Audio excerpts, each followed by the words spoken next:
Oh, hello. Hi, everyone. Myself, Orkujyoti De. And first of all, welcome to my channel. This is going to be the second video. And how to change the slide? Okay. Yeah.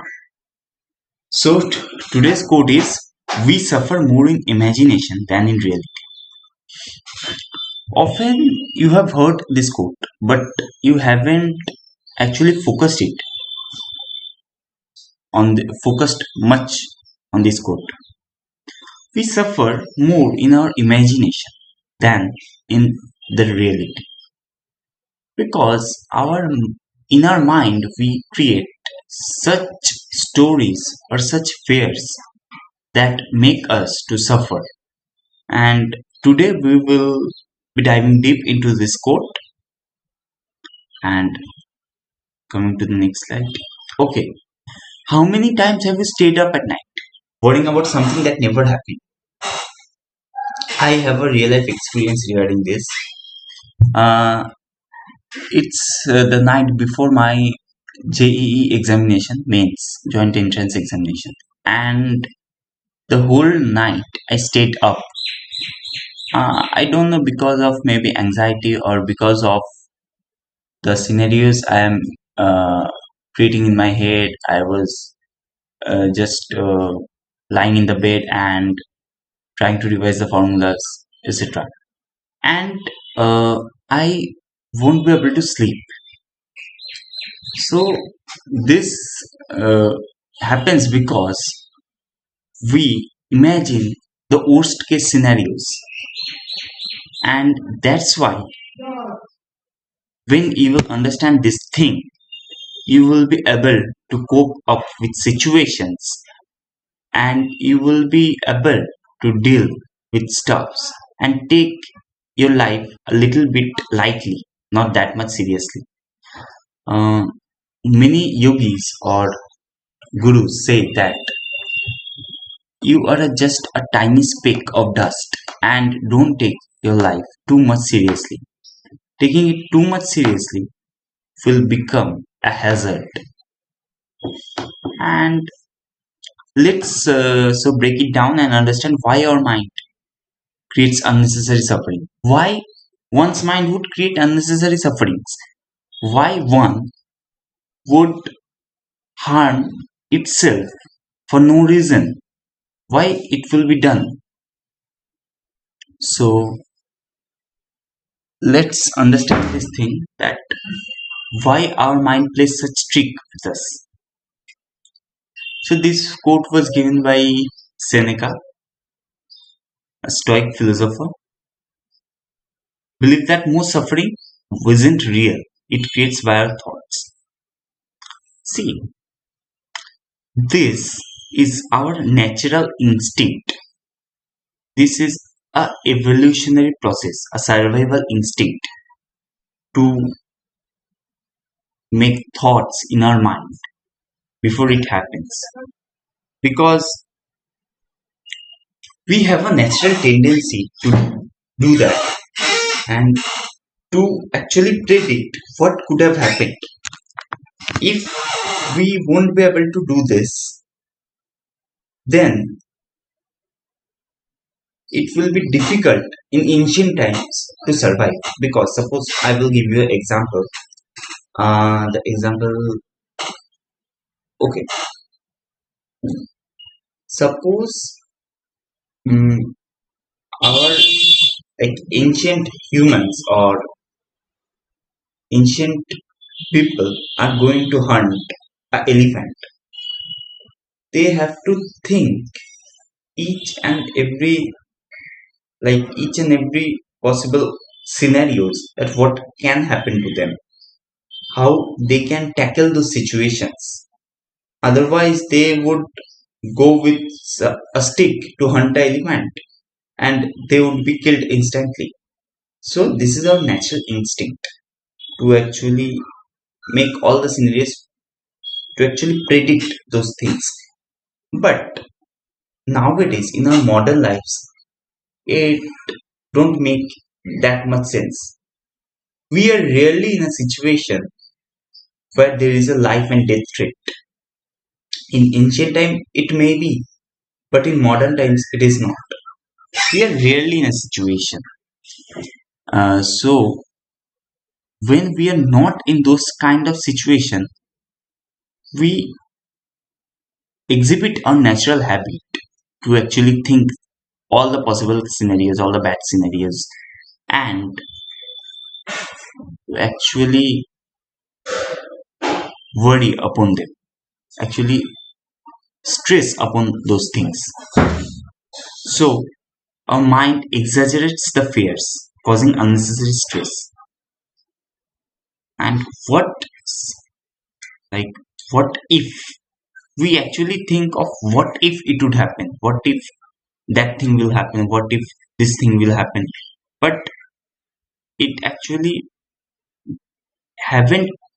It actually hasn't happened till now, and it's a future.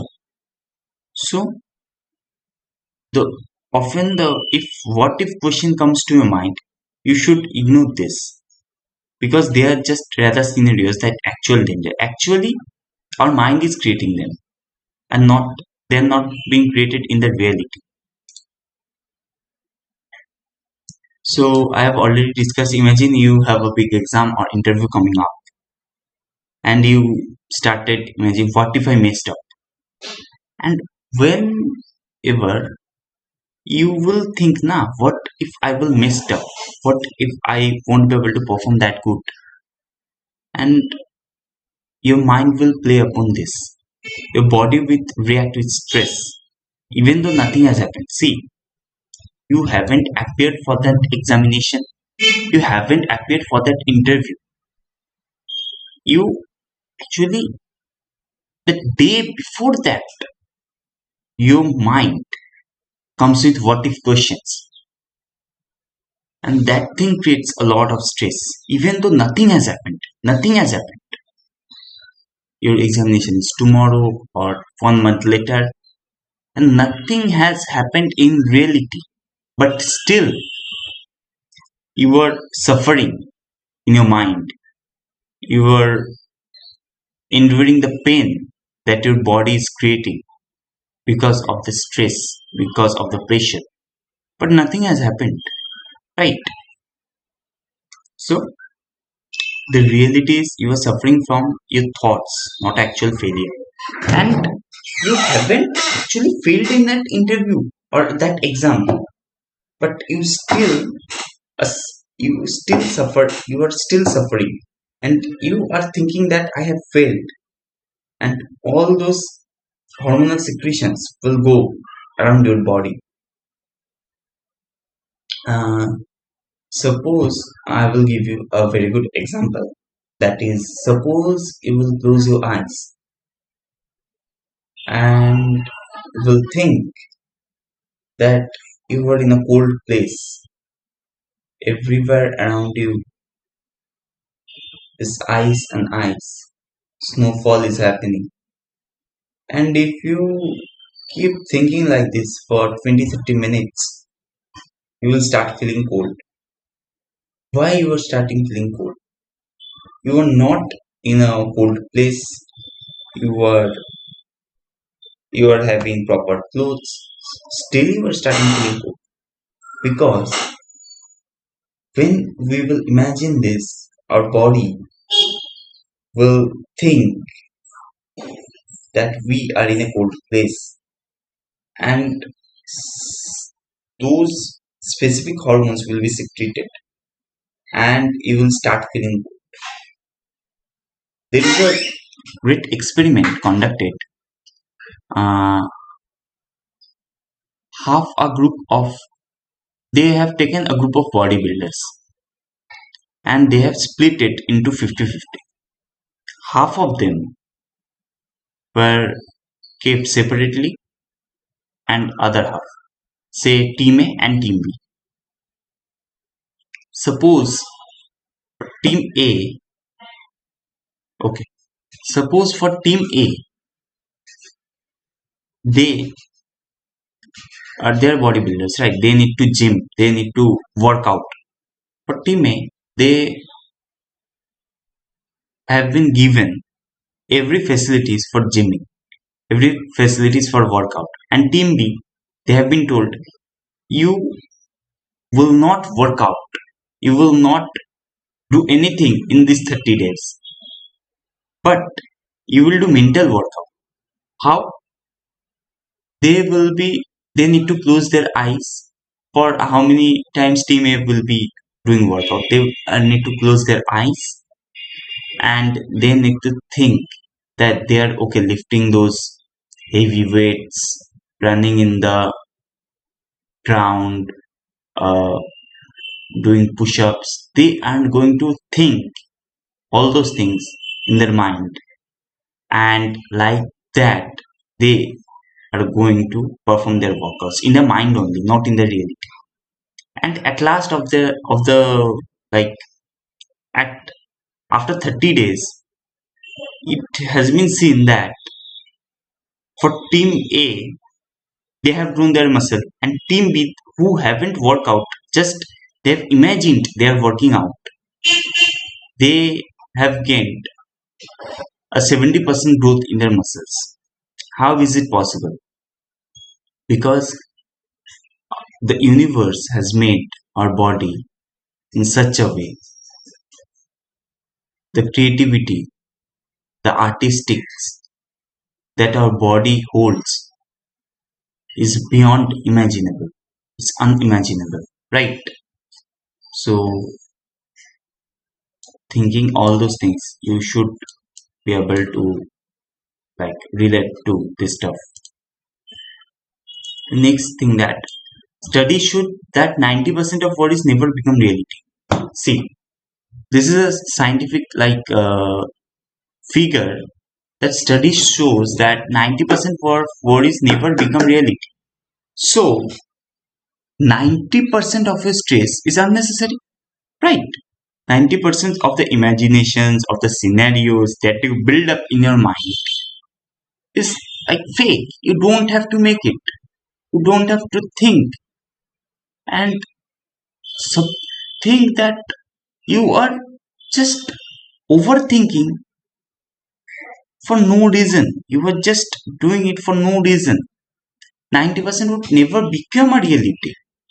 And you are thinking about it, you are stressing about it, you are not enjoying your life, what you have got, you are not using the gift that the God has given you.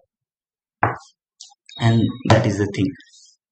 Your brain reacts to imagined fears as if they're real. Yeah, see. Your brain reacts to the imaginations as if they're real. Your brain is a stupid guy. Remember this, your brain is very stupid. It cannot distinguish between what is real and what is fake. It's like a child. If you will tell a child that you have seen a ghost, he or she will believe. Your brain is like that. When you will tell your brain something false, and you are going to tell it for the next 2 3 hours, your brain will believe that it is not a pseudo statement, it is a true statement, and your brain will start believing it. And that's how affirmations work, manifestation works. This is the logic behind how all these things work. In affirmations, you are telling that I am the best. For the first day, you know that you are not the best. You are telling a lie. For the second day, you know. For the third day, you know. But from the fourth or the fifth day, your brain start thinking that yeah, I'm the best. Yeah, I'm the best. Yeah, I'm the best. And in reality, also, you are the best. You are the source of the universe. You are the singularity that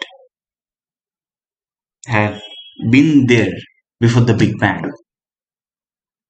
And that's how our all the universe works, right? So our brain reacts to imagined fears as if they're real.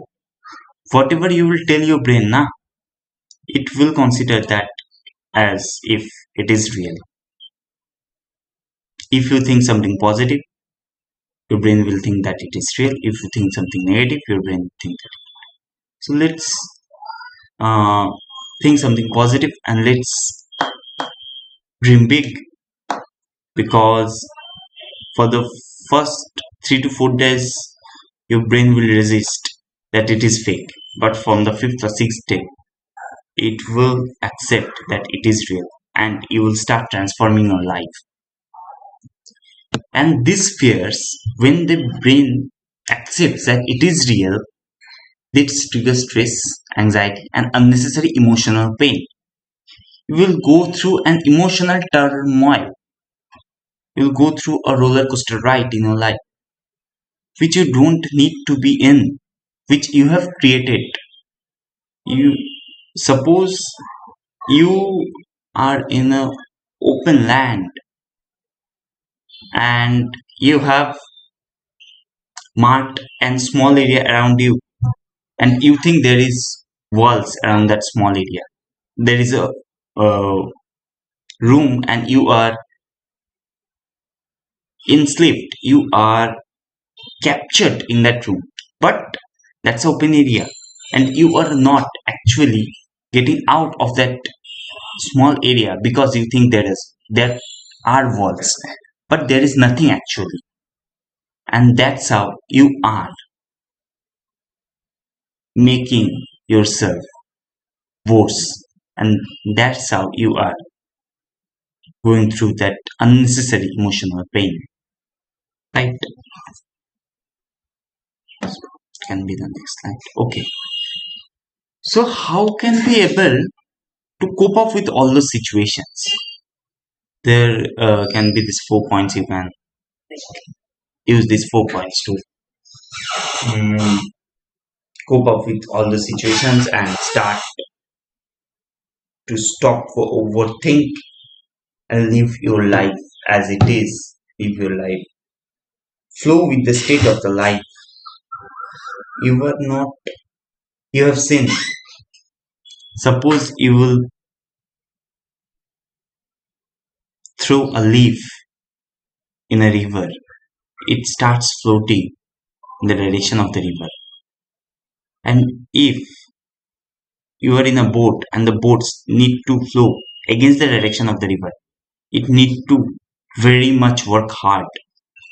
The pedals have to be like very strongly used. It's a very hard work to go against the flow. In life, whenever you will try to go against the flow of the life, you have to work hard and you won't be able to, because the flow is very strong. You have to just surrender yourself and go with that flow. What that flow is, go with in the direction of the flow, and that's how you will be able to live your life, actually experience your life. You're not experiencing, no one is experiencing. Everyone is doing their job, everyone is doing the stuff, but no one is experiencing life. Like we have no time to stand and stare. Actually, we don't have time. Actually, we don't have time to sit near the ponds and watch the small fishes playing. We don't have time to feel the breeze that is flowing. We don't have time to listen to the birds playing. We don't have these times in this busy world, right? But you will miss out a lot if you won't feel or if you won't experience all those things. You are just a tiny being to experience all those things, right? So, how can you able to overcome? Ask yourself, is this real? Ask yourself. Suppose you have an examination tomorrow and you are making like bad situations around it. What if I fail? What if I won't able to answer above 30%? Ask yourself, is this real? Is it happening right now? It's not happening right now, right? It will happen tomorrow. It hasn't happened with my life yet. And whenever you will ask yourself, is this real? You will come up that it's not real. And I have just created some pseudo problems out of that task. And that's how. Just ask that is it real or not. Use stoic journaling. Okay, write down your worries and question them. Yeah, it's a very uh, very good skill to have. It's a very good skill to practice actually. Write down your worries and question them. When you will start using a journal, now you are going to write down everything that you are worrying about, and you will find out 90% are fake. You don't have to worry. And you remember in when you were a kid, you were stressed about the small school examination of 20 or 30 marks, and look back at this age on that problem. It looks nothing, right? It looks very small. It looks you should have been enjoyed those days rather than thinking about that problem. And when you will start using a journal, you will feel that everything in your life is like that only. Everything in your life is like that first standard school examination, which is not that significant in your life. Nothing is that significant in your life rather than life and death situations. So, using a journal and writing down your worries, because when you're writing down, already 60% of the worry is healed, of the problem is solved. Writing down is a very good practice because when you will write it down, the uncluttered, the cluttered thought will come to the paper and your mind will become uncluttered. So, next is practicing mindfulness. Practicing mindfulness meditation is a very good technique, and this is the ultimate state. This is the ultimate thing you can achieve. Nothing more than that, nothing less. You can't have anything more than practicing mindfulness. If you're mindful, you have got everything in this life. Staying in the present moment is the ultimate thing you can think of. Listening to the sounds around you, smelling all the smells that engulfs you, having all those like singing the songs, playing, etc. What do you look? What colors do you perceive? We actually avoid them. But when you will start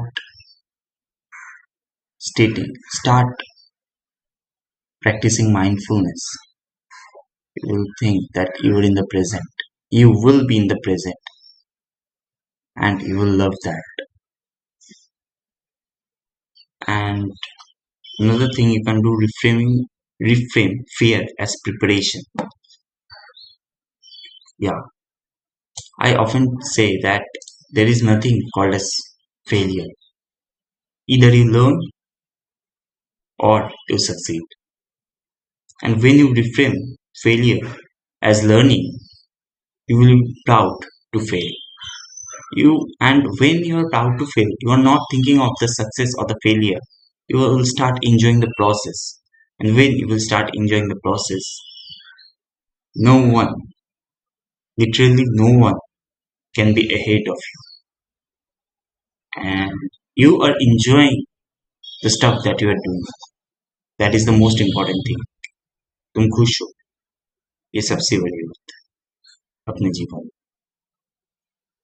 Your success or your failure, that is a single question. According to the society, you may fail or you may succeed. but within you, you know that you are a success, and that is the biggest thing. अपने नजरों में अगर गिर जाओ तो कुछ नहीं हो सकता, दुनिया के नजरों में गिर जाओ कोई बात नहीं, लोग गिराएंगे, लोग उठाएंगे, लेकिन अपने नजरों में अगर गिर जाओ, that's a problem. Your thoughts are powerful, you can control them. See, our thoughts are very, very, very powerful. You don't know that how much power they possess, how much stamina they have. They can literally control everything, and you are more powerful than than your thoughts, because you can control your thoughts. You can control that what I need to think, what I want to think. You can control it, right? And when you will start controlling your thoughts, you will be able to control your life, and you will be in the right track. You will be in the right path. The next time you are overthinking, ask, am I suffering from reality or just my imagination? Ask this. Ask 2 to 3 questions. Talk with yourself. We don't talk with ourselves nowadays. Talk with yourself, give time to yourself. Sit around 30 minutes at the night and rewind what you have done today. Are you satisfied or are you not satisfied? Ask, am I suffering from reality or just my imagination? And you will find that you are suffering just because of your imagination. What do you think about this idea? Share your thoughts in the okay. I think it's done. Thank you very much. If you are up till here, thank you very much. Bye bye. Orkujyoti Day signing off.